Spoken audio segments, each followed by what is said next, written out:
Welcome everyone to Maximus Call-In Radio Show. And this is actually our 50th episode, which I'm really proud of. We were away for a couple weeks for the holidays, but really glad to be back in action. This is a weekly call-in radio show that we host every single week, Thursday, 6 o'clock Pacific time. And I'm your host, Dr. Cam Sapa. I'm a licensed clinical psychologist and psychiatry professor. And I'm also the CEO of MaximusTribe.com, a consumer telemedicine company that helps men safely and effectively double their testosterone levels. This is a call-in radio show. If you ever listen to, like the old school radio shows, Dr. Laura, Dr. Phil, there's so many psych doctors out there. But this one is particularly focused on men's health. I have a particularly strong background in nutrition, exercise, sleep, focus, and relationships. So if you have any questions related to optimizing your health and your performance, happy to answer your questions or coach you through anything, and also talk a little bit about hormone function as well.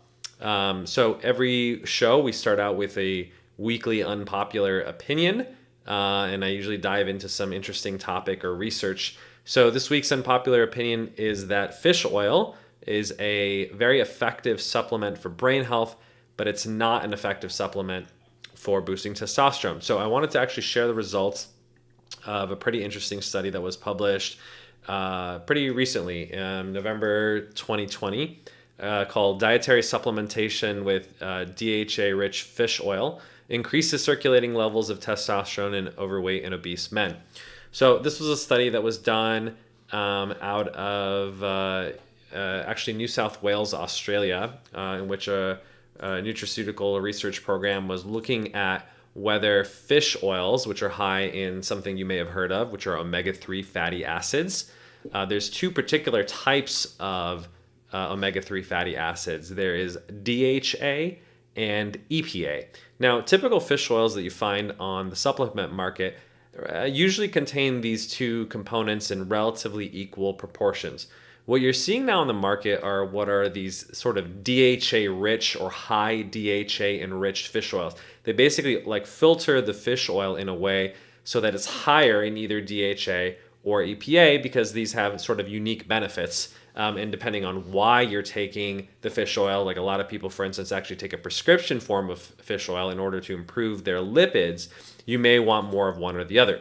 In this particular study, they enriched it to be very high in DHA. So they gave them actually a pretty high dose as well. It was 860 milligrams of DHA and 120 milligrams of EPA. So, at least a 5 times to 1 ratio of DHA to EPA.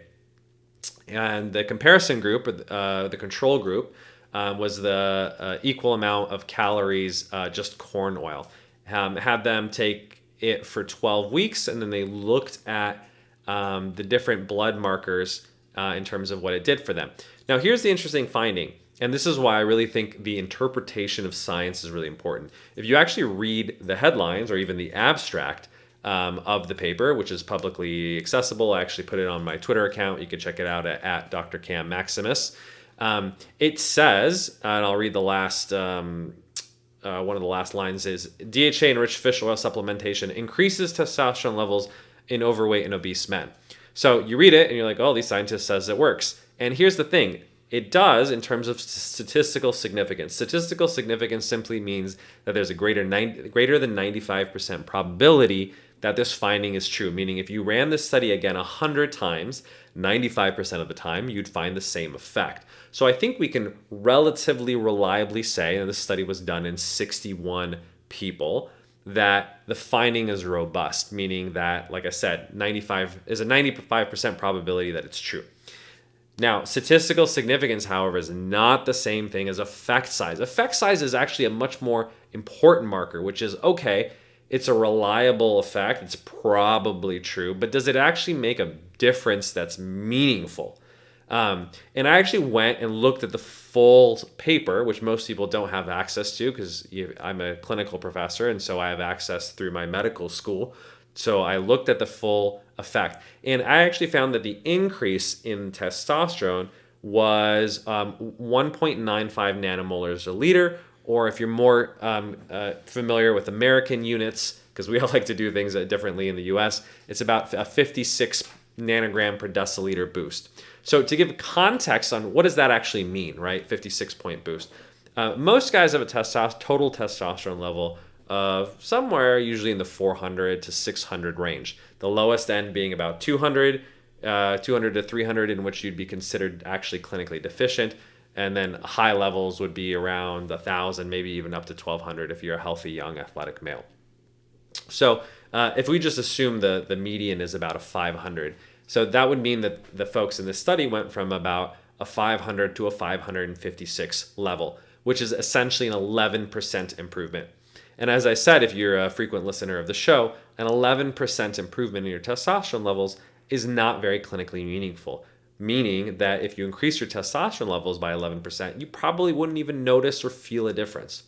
Another analogy that may be helpful is getting about an hour's difference of sleep, meaning if you boosted your sleep from, let's say, 7 hours a night to 8 hours a night, you'd get about a 10 to 15% increase in testosterone levels. So it's actually no more than what you'd get from slightly improving your sleep. And like I said, you probably will not feel a difference. In fact, I would probably say an 11% boost is probably the amount of variability that you encounter on a day-to-day basis. Like if I measured your testosterone levels every single morning, it would probably go up and down by about 11%. So that's why I say, even though the paper said it does increase levels, it just doesn't increase it very much. So as a scientist, we'd say this effect size is rather small. We really get excited when we see an effect size that's medium or high. And to give some relative context of what that would be, I always say that unless it's a 50% improvement in testosterone levels, it's not really clinically meaningful. You're not going to feel the difference in your day-to-day functioning and your normal life. So with our protocol, in which we actually use a prescription pharmaceutical oral medication, which is very effective, we see increases on the order of 50 to 150%. So relative to this fish oil, we're talking about a 5 to 15x higher improvement. And so something that increases levels 5 to 15x more than fish oil, or just not comparing it to fish oil, increases your levels by about 1.5 to 2.5x, or another way of putting it, most guys essentially double their testosterone levels on our protocol. So that same guy that I was talking about, who starts out with a testosterone of 500, would actually go up to typically around 1,000. So they're going from average to alpha levels, if you want to kind of use that terminology, and moving from probably around 50th percentile to 95th percentile. And that's a level that you're going to feel in terms of having higher energy levels, having higher libido, having higher confidence and drive in terms of your ability to do your work performance, and also an increased ability to gain lean body mass. If you're lifting weights, it will accentuate your ability to essentially put on muscle and increase sports performance. These are all effects that have been validated in research studies using the medication that we use, and actually show pretty dramatic effects. So it's not to say that fish oil is a worthless supplement. Like I said, it actually may have some pretty beneficial effects for brain functioning, mood, and lowering inflammation, which is really important for other reasons. But as a testosterone booster, like I said, basically anything over the counter, unless you have a severe nutritional deficiency in that nutrient, is probably not going to meaningfully increase your testosterone levels. So that's why we use prescription drugs for the most part, because that's the only thing that, quite frankly, works. So that's this week's unpopular opinion. Is I do like fish oil a lot, especially a really high quality fish oil.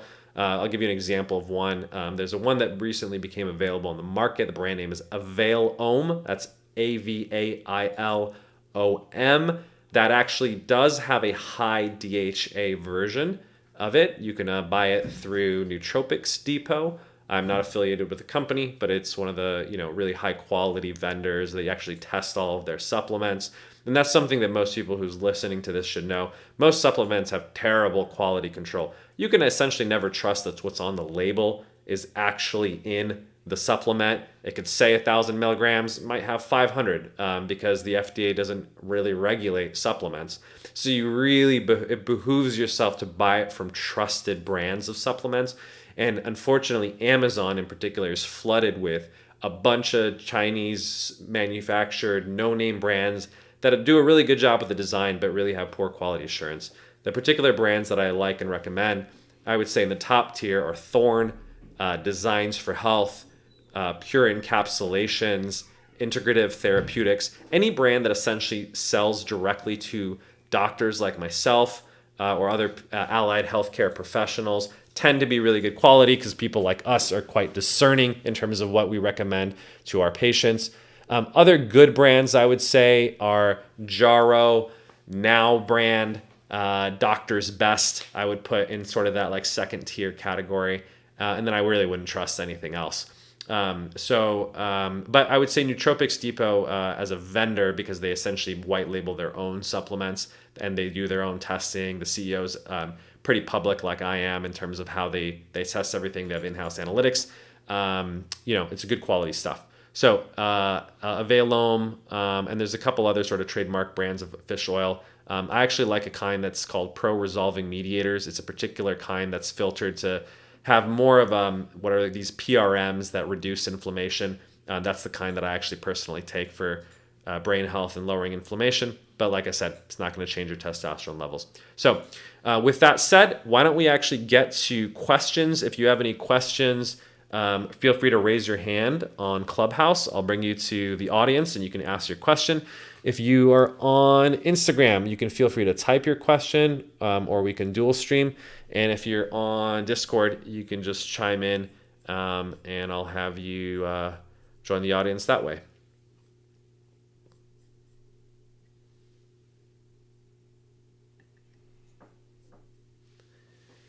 And if people are camera shy, we can always revert to some questions that people have written in from previous weeks that we never have time to get to.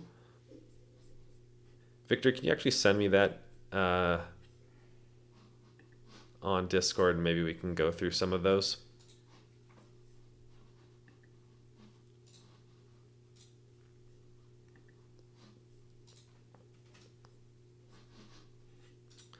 Awesome. All right. Do you want to read the one from that Diego recently posted on Discord question? Sure. From Diego via Discord, I found myself researching sunscreens, looking for a safe one. I am taking long walks almost daily in Colombia, where the UV index is usually extreme. It's about 14 around noon. I am finding concerns about chemicals and some sunscreens products due to possible disruption of the endocrine system and also due risk of skin cancer. Do you think you could talk about this on your show? Yeah, great question, Diego. So the question is around sunscreens, concerns about chemicals in sunscreens, and balancing that with the risk of skin cancer. So this is, really gets to the heart of a lot of our philosophy, which is, if you have heard our previous podcast, I talk a lot about the testosterone pandemic, essentially, in that in the last 50 years, testosterone levels have declined by 50% in terms of total testosterone, even 65% if you're looking at bioavailable testosterone. So I always say you're not the man your father was or your grandfather was, because they probably had twice the testosterone levels that you did. Now, part of that is because of the obesity epidemic, in that 70% of Americans are overweight or obese. But even when you control for being overweight, testosterone levels are still going down. In fact, we see this phenomenon even in dogs, like the very pets that we have. And so the explanation for what may be going on here is essentially these endocrine disrupting chemicals that are common in a lot of these cosmetic products, foods, waters, plastic bottles, and cans that we consume, leach into essentially what we consume, and they're often xenoestrogens, or these synthetic estrogens that mimic the estrogen that your body produces, which as a man you don't want too much of because it can essentially downregulate your testosterone production.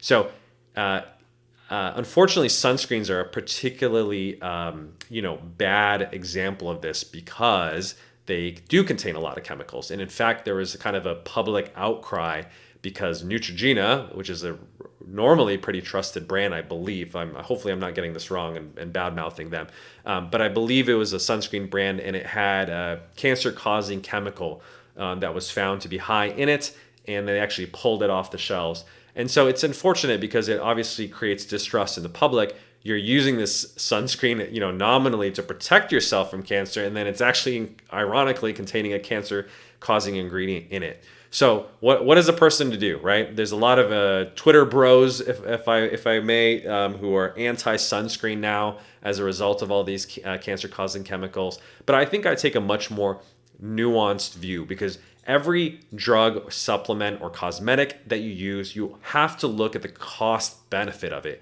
And the reality is, UVA light is cancer causing, right? And especially the UV index that you're describing, Diego, which is 14, right? So this is for folks that are not familiar with the UV scale. This is basically the amount of UV exposure that you get in response to sunlight. If you're ever curious, you can download an app called D-Minder. It's free on the iOS store. Maybe there's an Android version as well. But you pull it out, it figures out where you are from the GPS of your phone and the time of day, and it'll tell you how much UV index there is, so that you can know how long you can stay out without burning your skin. And also, it'll actually calculate how much vitamin D that your skin produces, which is actually a really great feature. Now, it is winter time. It's obviously December 9th in most places in the world. And as a result of that, the UV index is actually very low here. So like in LA, where we're filming, even during, solar noon, which is kind of mid-afternoon, the UV index doesn't really go above a 3. On really like warm summer days where there's a lot of UV, it might go up to like a 10. So 14 is actually pretty extreme. And that means that probably within 15, 20 minutes, first of all, you're going to produce 10,000, maybe even 20,000 IUs of vitamin D, which is fantastic in terms of the benefits of vitamin D. People who are deficient in vitamin D actually do tend to have deficient levels of testosterone, and so that'll help you get back up to normal.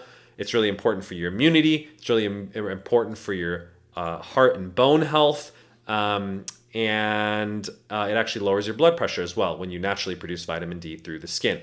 The downside, of course, of that is if you stay in the sun for more than 20 minutes with a UV index of 14, you're highly likely to burn, depending on, of course, how much melanin or how dark your skin is. But regardless of that, even African Americans can get skin cancer. So it's not a foolproof. It just means it might delay it a little bit. So as a result of that, if you are in a place that has high UV index or time, and you're going to have a significant sun exposure, I always tell people it's actually pretty smart to use sunscreen.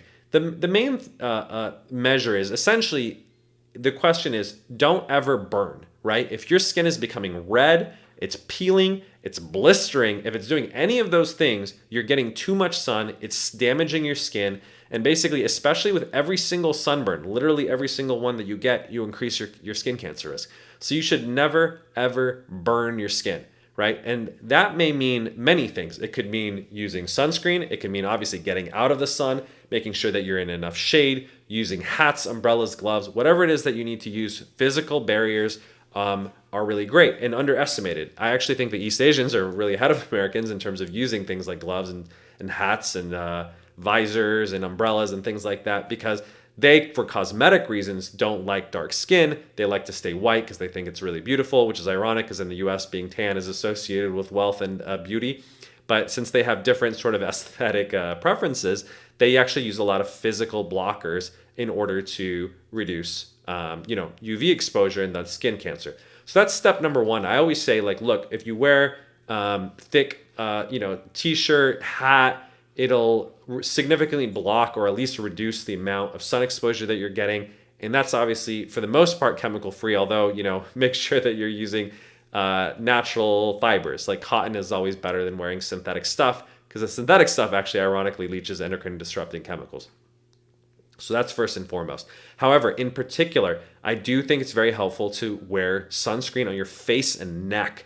And the reason for that is because we do know that UV exposure, in addition to causing cancer, also causes premature aging of the skin. It significantly increases the amount of wrinkles, sunspots, moles, and freckles that people get, which most people do not like to have, even guys. And so if you really care about not looking older than your age, which I think quite frankly is everyone, even if you're not particularly vain, you do want to put it on your face and neck.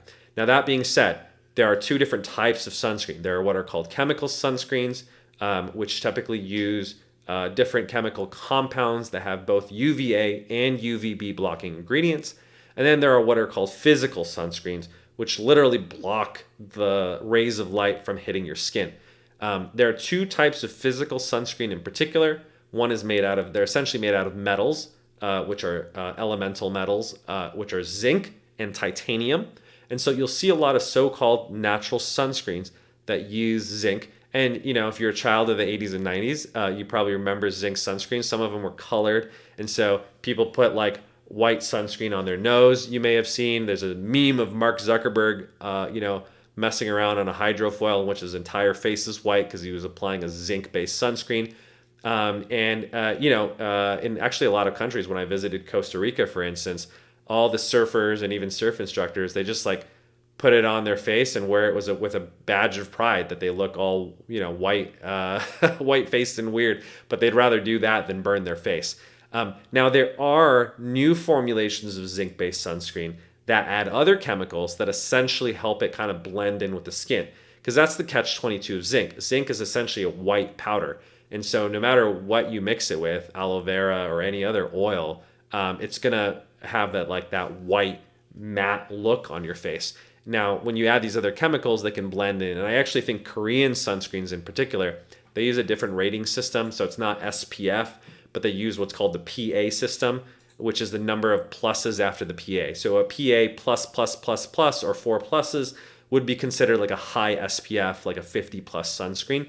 They do a really brilliant job chemically of blending these zinc with other things that essentially don't give you that ugly white cast. Now you have to make sort of the trade-off in your own mind of like, well, I'm adding more chemicals, but it's going to make me look less ridiculous. What's the trade-off that's worth it? I generally think like getting a zinc-based sunscreen that has the minimal amount of ingredients in it should just generally be like zinc and usually some carrier oil, like a sunflower, almond, or some sort of oil that obviously helps it, sit on your skin. Ingredients that you recognize and can pronounce. You can obviously like look up each ingredient in a database if you're concerned about the carcinogenicness. EWG.org is a really good example of a database where you can look up ingredients if you don't know what these fancy chemical names mean. But better rule of thumb is, look, if you understand what it is, it's probably safe to put on your skin. If you've never heard it before, you don't really know.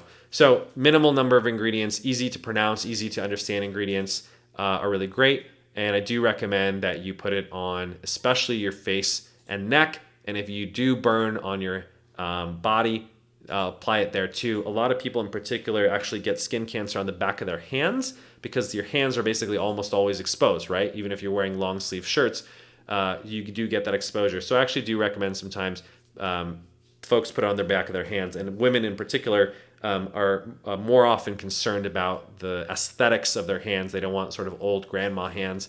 And so if you want to prevent premature aging of the skin of the hands, it's actually a very smart idea to not just apply it to your face and neck, but also to the back of your hands as well.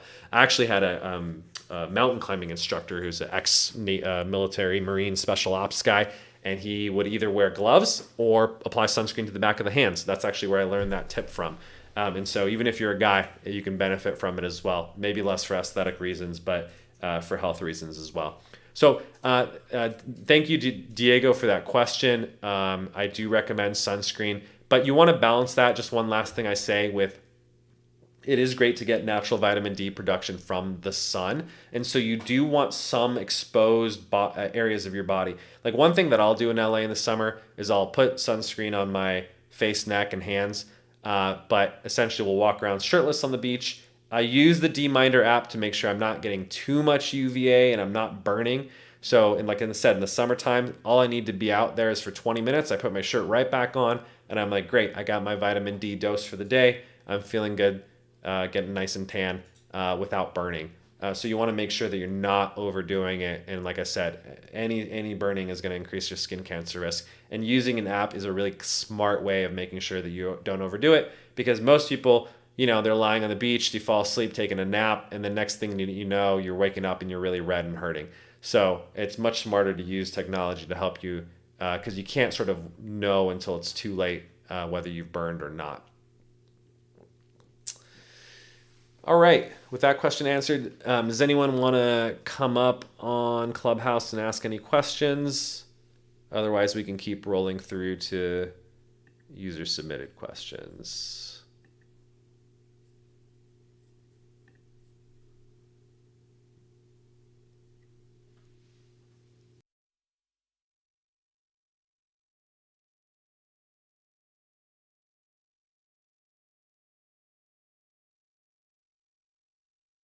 Which one might be good to ask?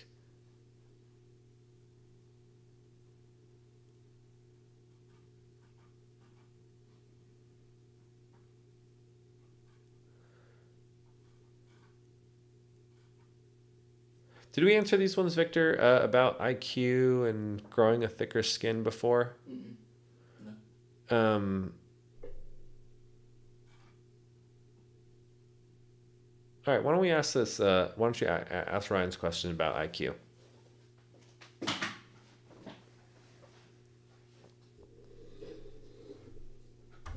Hey, Dr. Kim, could you talk about IQ and how malleable one's own level of intelligence is, and if there's any strategies one can use to increase their intelligence?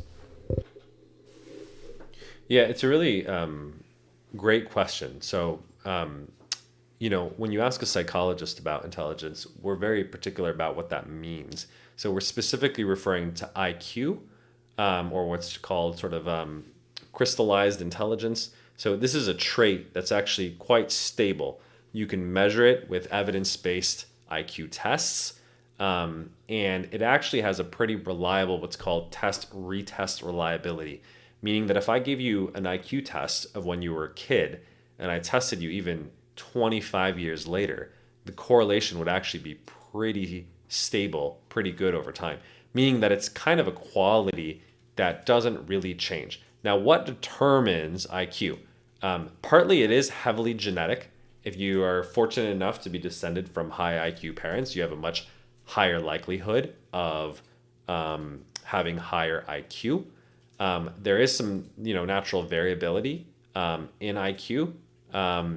And there is some influence of environmental circumstances. So the nutritional deficiencies that I talked about may have an influence as well. So in terms of impeding brain development, that's why I actually think it is really important that pregnant mothers make sure that they're consuming a really nutrient dense diet. So for instance, one of the things that I talked about, fish oil is really essential for brain development. You do want to make sure that you're consuming high quality, low mercury fish and potentially high quality fish oil supplements in early life, or as you're growing up. I do think fish oil can actually potentially make sure that you have the necessary substrates essentially for normal brain development and thus IQ.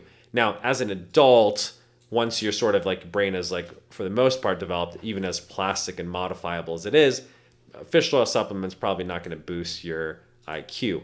But I do think there is some research that can suggest that there's not a lot essentially that you can do to significantly increase IQ. If it was that easy, I think people would be paying a lot of money to be able to do that. But I think a better way of positioning it is kind of analogous to testosterone, where each of us is probably like a genetic set point that's sort of natural in terms of where our testosterone or IQ or any other like particularly stable marker lies.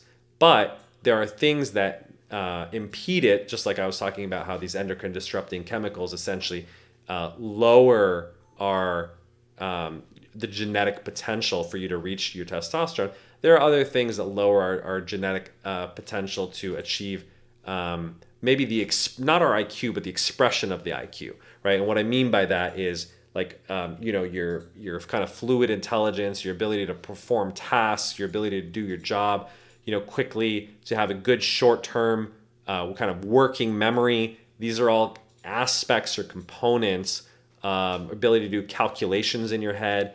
These are common aspects that are tested when you do an IQ test.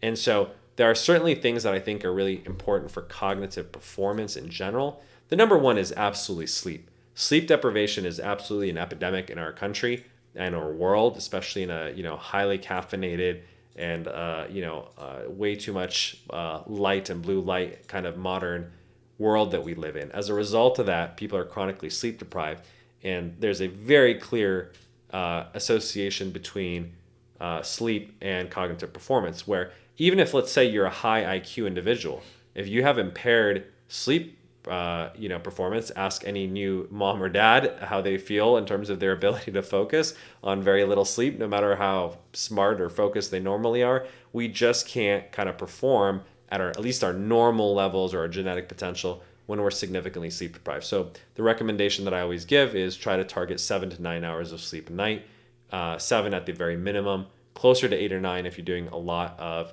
physically heavy sports or work, or a very cognitively demanding job, especially if you're working more than 8 hours a day. You may need a little bit more sleep to recover and restore your brain. So that's number one. And then the second thing that I would actually, the epidemic that I think is really key, is there's sort of an epidemic of attention, in that our attention is constantly being stolen away. And people have natural genetic variability in their ability to focus.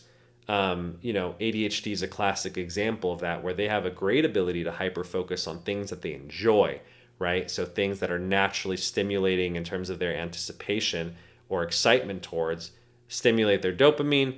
They can play video games just fine for hours. But if it's reading a boring textbook that just doesn't do it for them, they have a really hard time focusing. So people vary in terms of their, where they lie on sort of the attentional spectrum. Some people have a very easy time. As I mentioned, some folks with ADHD have a hard time on tasks, at least the tasks that are not very interesting or stimulating.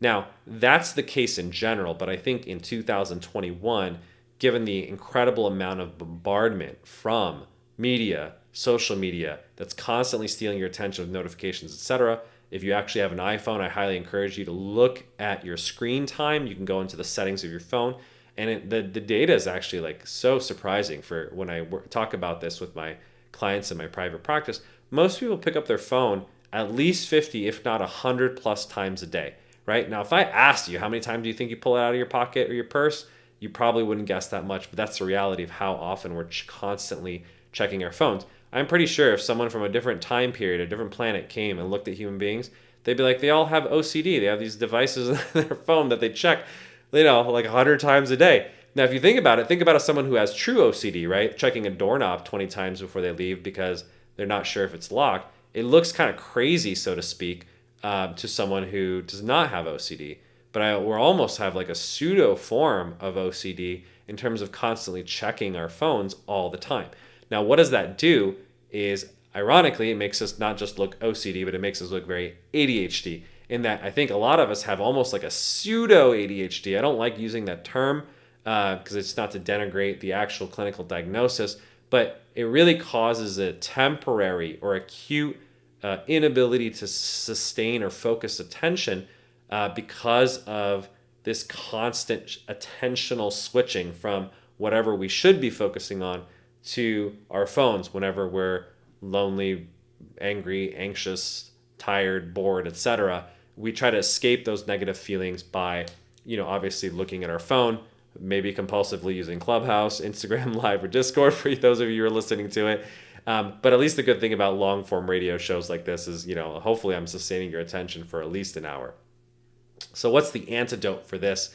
The antidote for this is a practice that I popularized called dopamine fasting. You can look it up if you type in my name on Google, Dr. Cameron Sapah, dopamine fasting 2.0. I call it 2.0 to differentiate between what a lot of people, there's a lot of misunderstanding about what dopamine fasting is. There's a lot of bullshit articles, unfortunately, on the media that ironically are, using clickbait to distract you from and catch your dopamine. But the real protocol is essentially based on CBT, or cognitive behavioral therapy, the gold standard form of therapy. And dopamine fasting in a nutshell is essentially to gets people to not compulsively check whatever the addictive behavior is. It could be checking your phone, it could be gaming, it could be pornography, could be compulsive eating, could be compulsive shopping, thrill seeking. Everyone has a sort of behavioral addiction, if you will. If not, obviously a drug or substance related addiction. But we shouldn't discount that just because it's not a drug doesn't mean it's not addictive.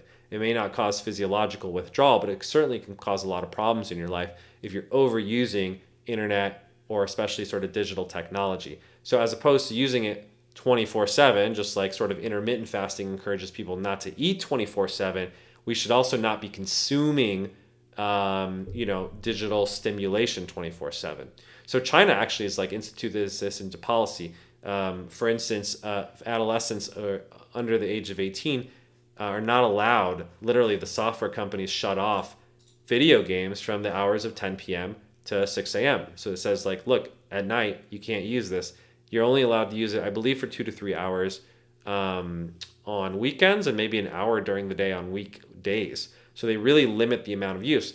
And that is kind of a structure that I actually recommend to folks that you impose upon yourself, where it's not evil to obviously use social media. You can learn a lot on YouTube. We have a YouTube channel in which we upload these things. But I would say an hour a day is probably the right amount in terms of like very conscious media consumption. And then in terms of total phone usage, including, messaging all your friends and family, blah, blah, blah, shouldn't really use it for more than 4 hours a day in terms of your screen time on your phone. Other than that, it starts to probably become problematic. And so the best way to control your amount of time is to use screen time limits. You can actually program this into your iPhone and say, this is the amount that I want to use per day, or between the hours of X and Y, like 9 to 5 when I'm working, I'm not going to be able to use social media, for instance. So that's an example of dopamine fasting. And then, there's dopamine feasting, which is like, all right, whatever, 9 to 10 p.m., work's done, I've taken care of all my family responsibilities, I get my hour of fun, I can go nuts on social media, and then at 10 o'clock, it shuts down, I go to bed. So it's compartmentalizing or restricting the amount of social media use, and so it's not causing that constant distraction all day. And that really helps you make sure that you're not dividing or ruining your attention, which will essentially make you look or act like you're lower IQ. So that's the kind of the take-home message from all of this is you can't significantly increase your IQ, but what you can do is remove the factors that are essentially making you look or act stupider than you actually are, which is don't constantly distract or divide your attention and ruin your focus, which really impairs like your ability to sustain attention and focus.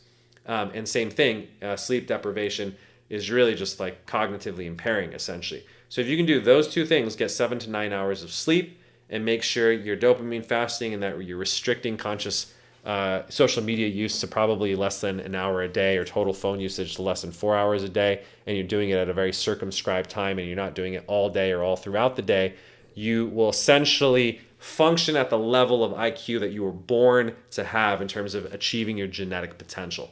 So those two things are really important tips. And then the third tip, I would say the third best probably behavioral intervention for cognitive performance is physical activity or exercise.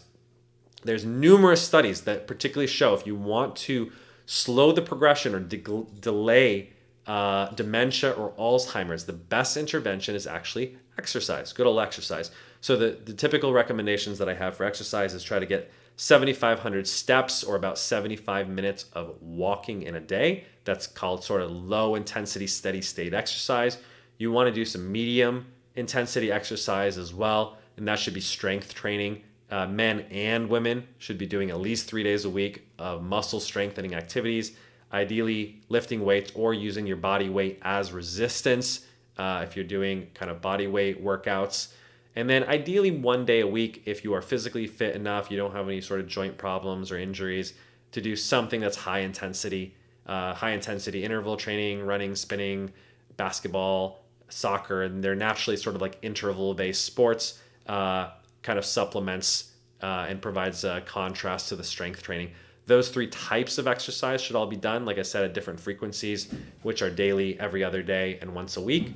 And that would make sure that you're essentially very physically fit which essentially makes sure that you're very brain or mentally fit as well. So getting enough sleep, avoiding too much distraction from digital technology, and getting enough physical exercise will essentially make sure that you're utilizing all of the IQ that you have and that your cognitive performance is very high. So those are my 3 tips for sort of maximizing your IQ. Or IQ potential, I should say, to be technically accurate. All right, any questions from the audience? Feel free to raise your hand on Clubhouse if you want to ask a question about health or performance optimization. Otherwise, we can continue with user-submitted questions.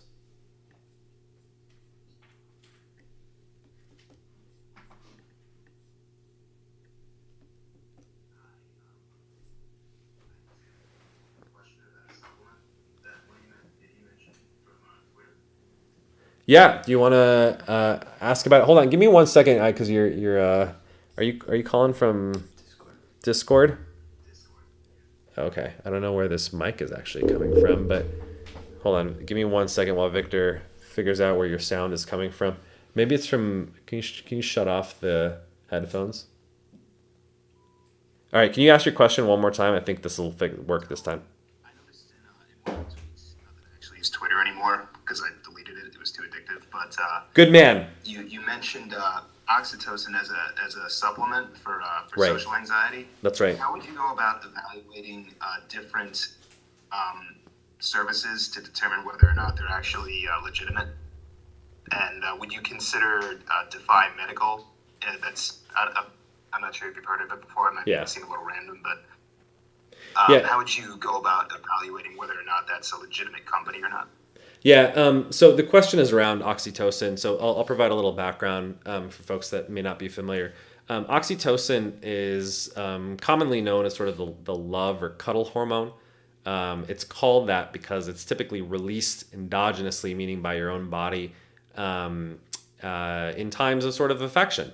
So when you're having great sort of emotional intimacy, it's actually released upon orgasm. So it's a physical sort of a marker of physical intimacy.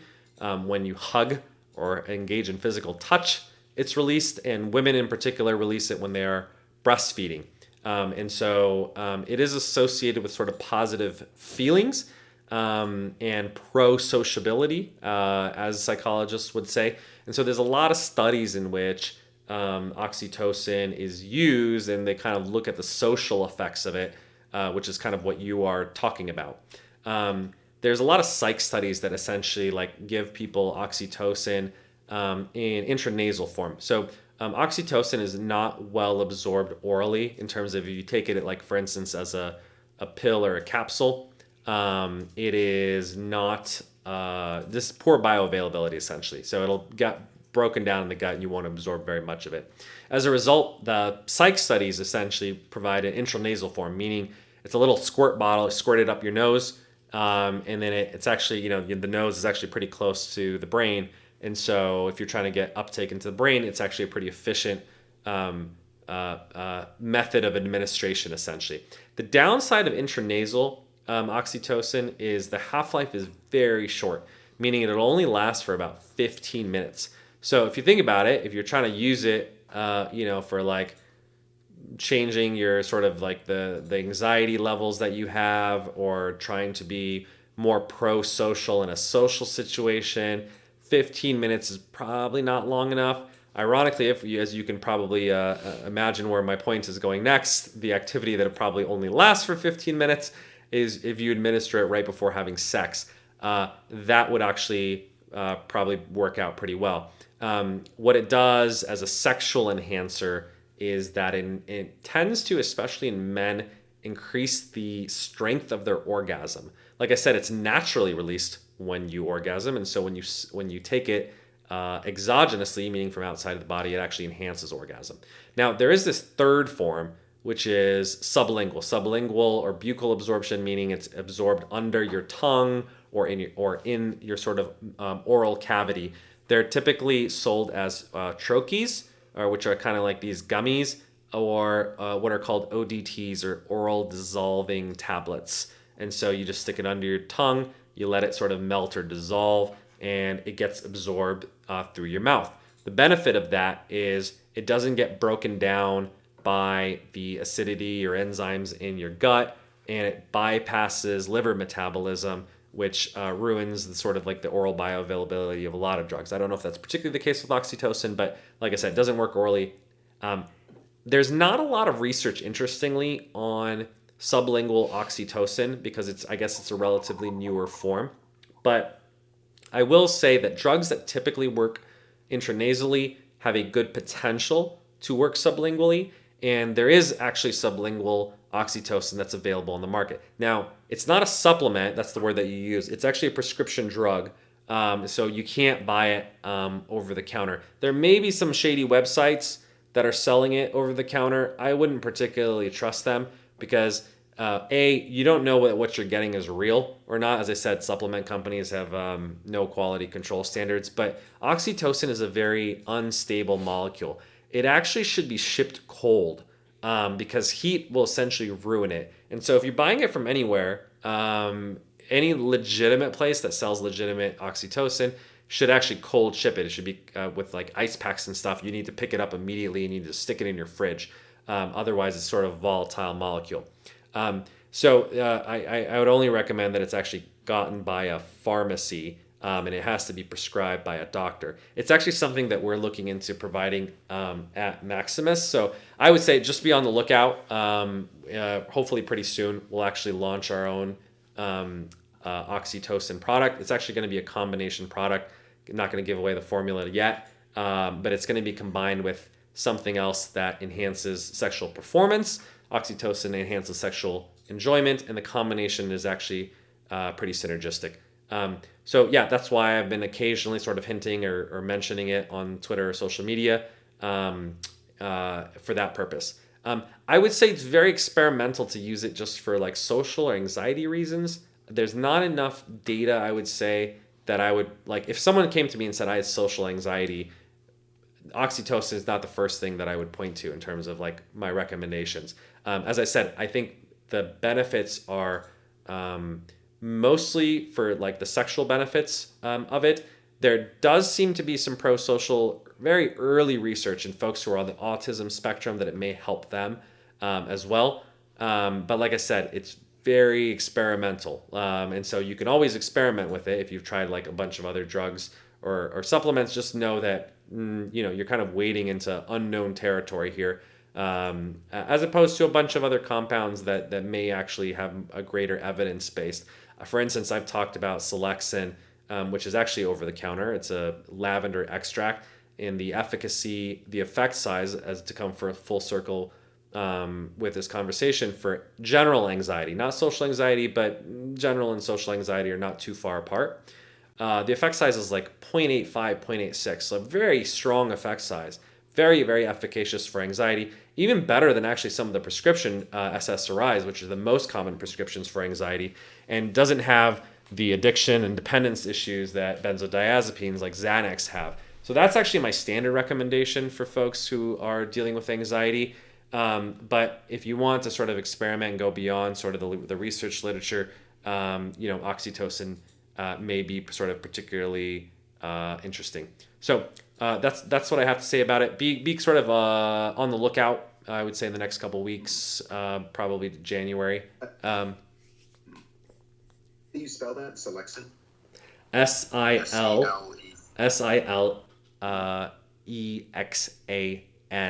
There's two brands that are available on Amazon.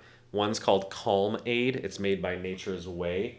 And then there's another brand, which is it's made by Integrative Therapeutics. They're actually exactly the same. I think just one comes in a 30-pack and the other one comes in a 60-pack. They're pretty much the same cost, but they're all the same thing. It's Selexin is the brand name, Silexan. It's English lavender essential oil, and it all comes from the same place. That's actually like produced by a manufacturer in Germany. I've actually like talked to their CEO.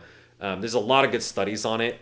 Now, talk to your doctor. I'm not providing any medical advice, but it is been very well validated in clinical trials for anxiety, and it's doesn't seem to have a lot of deleterious effects. Now, there is an outstanding question that I have around it in that, lavender oil in general may have some anti-androgenic effects, meaning it may lower testosterone.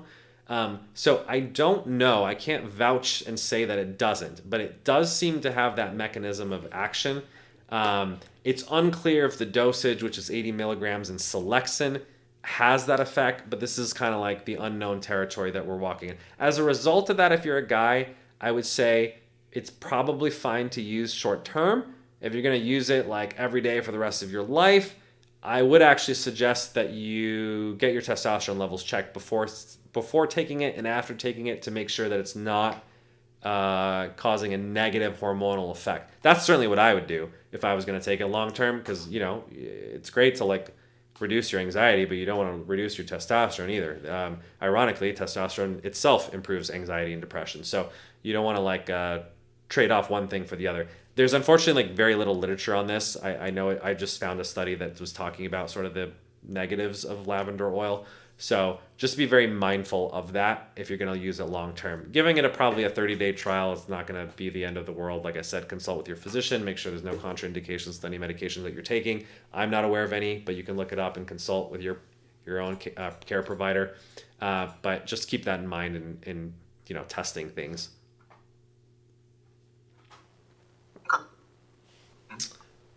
All right, great question. Much appreciated. Anyone else have any questions for today? Raise your hand if you're on Clubhouse, and we can bring you up on the audience.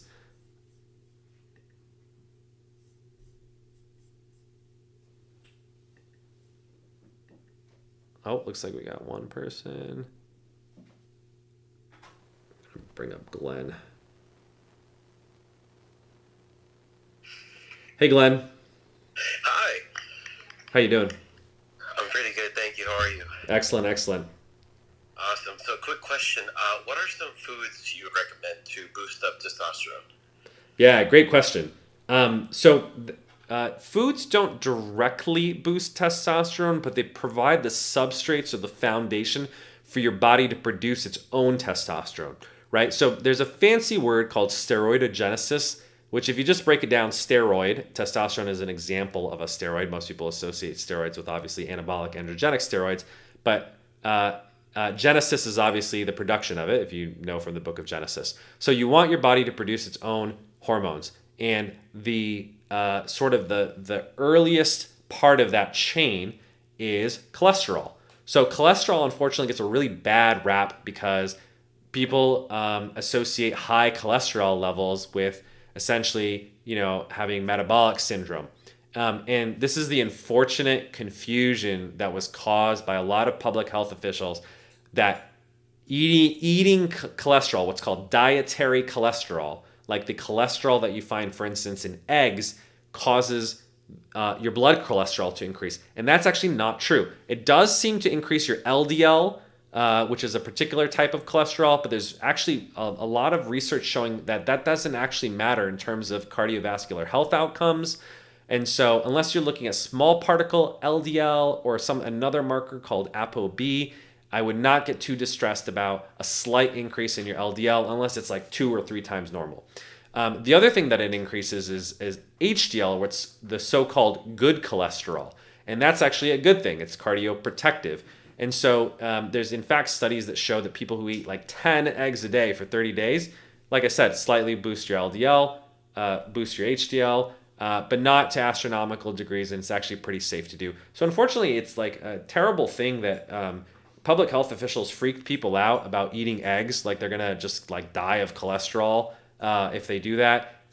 It's not really true. So the main thing that you want to eat to boost your testosterone levels is cholesterol and saturated fat. Now, don't go ham on it and just like consume like nothing but bacon, but the best sources of cholesterol that I would say, my 2 favorite cholesterol sources are, number 1, eggs. So eggs are absolutely great. They're very high in cholesterol. They're also perfectly balanced as a food. If you think about it, like an egg is like a whole animal, and ancestrally, people ate the whole animal. Like if you think about Native Americans who hunted bison, they ate it what's called nose to tail. Like they're not just eating the muscle meat, they're eating the organs, the intestines, the tripe, everything. And a lot of ethnic cuisines still eat, you know, heart, liver, pancreas, what's called offal or organ meat. Unfortunately, like Americans in the last 50 years or so have found a sort of a distaste for these things, which, you know, I don't blame them. Liver is not the tastiest thing in the world, but I think if you grew up eating it, it's not as bad. And so number one, I would say, is eggs. Number two is shrimp. Shrimp is actually particularly high in cholesterol. But unlike eggs, which have a perfect 1-to-1 ratio of protein to fat, and so you can basically almost live off of eggs. I'm not recommending that you do, but they really are like almost like a perfect complete food. Shrimp is very high in protein, has very little fat actually, but it does in particular, interestingly, have cholesterol. And so it's a very good source of it. And like I said, it will actually increase your HDL or good cholesterol levels, which is what you want anyway. So I really think that shrimp and eggs are the best cholesterol boosting foods, great, really solid animal-based foods, and very, very good for you. And I wouldn't be concerned about the dietary cholesterol significantly pushing up your blood cholesterol levels. I did mention offal as well, which is if you have the appetite for it, and that's a big caveat. I actually think liver is kind of a superfood. If you're willing to palate it, it's better if you just kind of like, you know, cook it with onions. There's ways of making it taste better. One thing that I used to do that was a trick is mix it with regular meat. You can make hamburgers out of it, so it's only like 5 to 30% liver, and the rest is like just normal muscle meat. It will change the taste of your hamburgers, but you're sneaking it in. It doesn't taste too bad, obviously, once you put every other topping on your burger. So liver in particular is very high in lipid-soluble vitamins. Examples of lipid-soluble vitamins are, you probably heard of vitamin A, D, E, and K. The difference between these and what are called water-soluble vitamins, like the B vitamins, is you can take B vitamins all day. If you've ever had like energy drinks like Red Bull, they're very high in B vitamins. They give you a temporary energy boost. You can't really overdose on them. If you're taking reasonable amounts, you just piss it out because they're water-soluble. Lipid-soluble vitamins, on the other hand, some of them actually accumulate in the body. So like vitamin D, for instance, as we talked about, as getting it from sunlight, whether you're getting it from sunlight or getting it from fish, will actually accumulate in the body. And so liver is a really great source of vitamin A, really great source of vitamin K, and these are nutrients that we're often deficient in because we primarily eat muscle meat.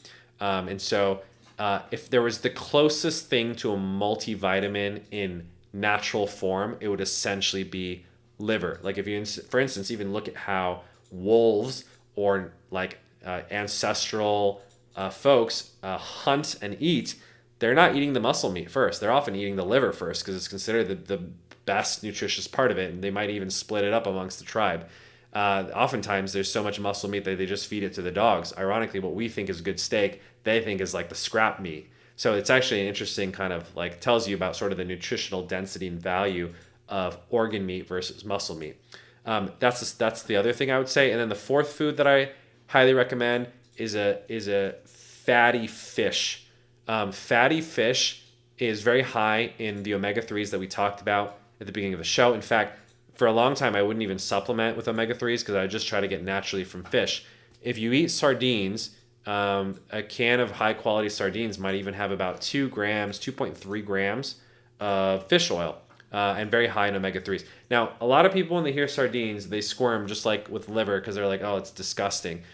And I think it's because, unfortunately, in the U.S., there's very poor quality sardines. It's considered like literally poor people food.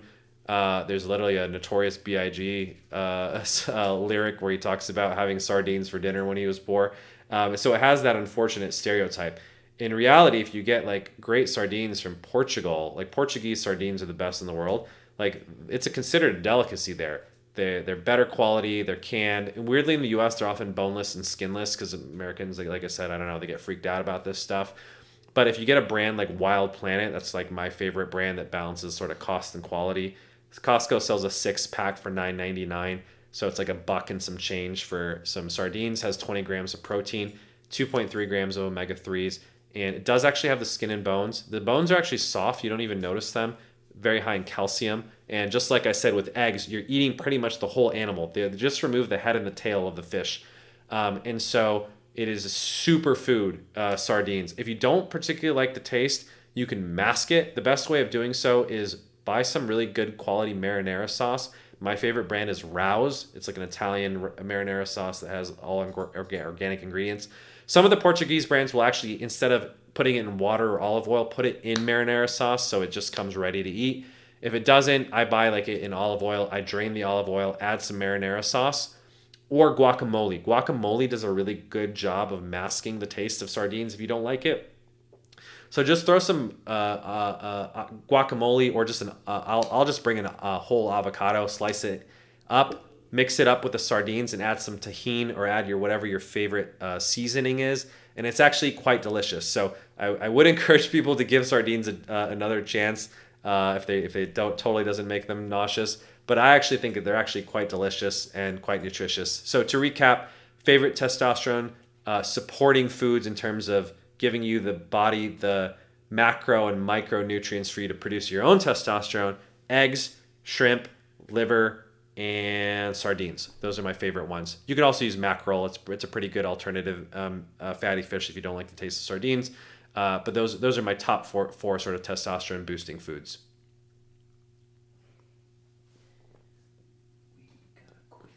Awesome.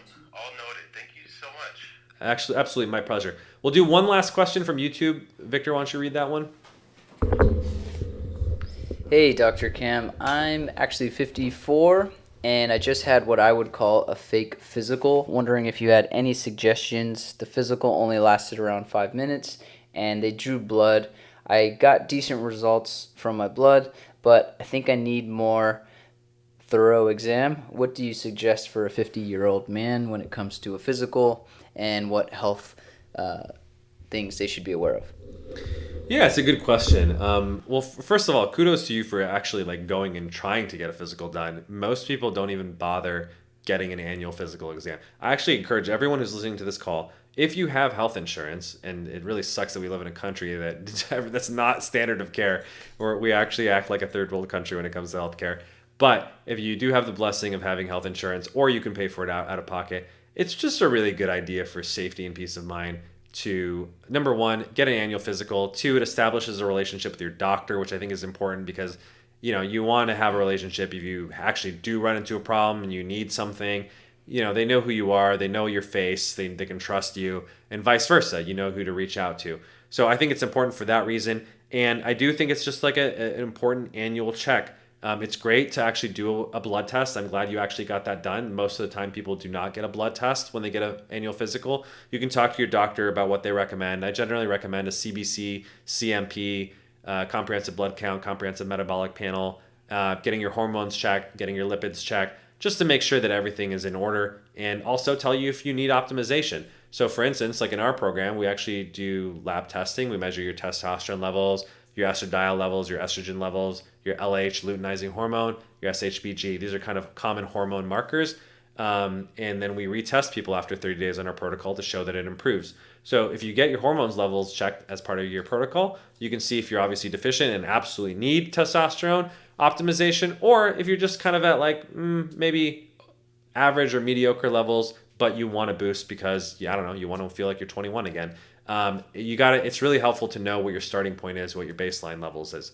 Now, I think that caller, or the person who asked the question, said they were 56 years old. When you start to get into that age demographic, there's higher risks of colon cancer, testicular cancer, and so really, as annoying as this is for a male, it is useful to have your prostate checked. That does mean, they put on the glove and stick a finger up your butt. It's not comfortable at all. But it's good to know, it's to whether or not you have an enlarged prostate. So if you're having symptoms of BPH or enlarged prostate, like you're having very frequent urination, you're having to wake up in order to urinate, you have incomplete urine, like you're kind of dribbling a lot, these are common signs of an enlarged or inflamed prostate. You want the doctor to kind of check out if that's true, which they can kind of tell with a rectal digital exam, meaning they're using their finger. And there's fortunately good treatments for it. So there's prescription medications that are used. Finasteride, which I'm not a fan of, which is also hair loss medication. But tadalafil, interestingly, also is actually FDA approved for the treatment of BPH, which is commonly known as Cialis, or the ED medication. So it kind of kills two birds with one stone. It lowers blood pressure, improves ED, and also shrinks your prostate. So you want to make sure your prostate's checked. And so that's important. The second thing they should do on a physical exam for men is they should check your testicles. So they're kind of feeling around and making sure that you don't have testicular cancer. That's not as uncomfortable as a rectal exam. It's just more awkward than uncomfortable, to be honest. But it's an important thing. You just obviously, Lance Armstrong, for instance, had testicular cancer. He had to have a testicle removed, which is really unfortunate because your testes are what produce testosterone, and obviously most people would like to keep their balls where they are. So save your balls, make sure you get a testicular exam.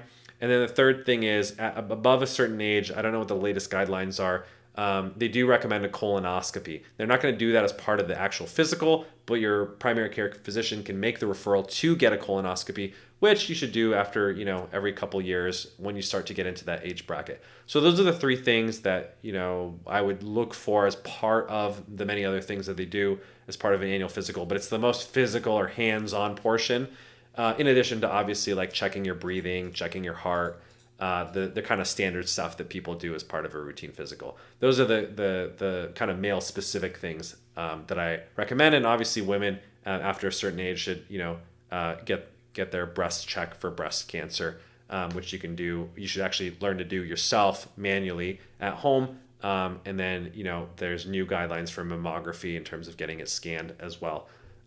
So those are my recommendations. Great question, but take home for everyone. Get an annual physical. Those are the things that you should look for as a guy, and ask your doctor if you can get routine blood work done as well. At the very least, get your blood sugars level checked, because almost everyone these days, or almost 50% of the population, has pre-diabetes or diabetes. And if you're on that spectrum, you need to change your diet significantly. So great radio show. We went a little bit over this week, but I guess we were getting back into it, so there's a lot of backlog of questions. You can rejoin us every single Thursday at 6 o'clock Pacific time, and I will answer any and all questions related to health and performance optimization. If you're interested in what we're doing as a company, Maximus is sponsoring this podcast. You can check us out. It's maximustribe.com/clubhouse. We made a special link for our Clubhouse viewers that allow them to get priority access to our program. We're currently live in California and Florida. We'll be in 12 other states soon. So if you're not in California and Florida, but you're interested, just sign up for our email list. We'll let you know when we launch in New York, Texas, and a bunch of other states. If you're in California and Florida, we can get you started right away. Thank you, everyone. Feel free to follow me on social media. I'm at Dr. Cam Maximus on Twitter and Instagram, and happy to follow up with you there, or join our community at discord.maximustribe.com. That's discord.maximustribe.com, where we have a whole discussion forum all about diet, exercise, sleep, focus, testosterone optimization, and we do a daily coaching program in there as well. All right, be happy, be healthy, and I'll catch you all next week.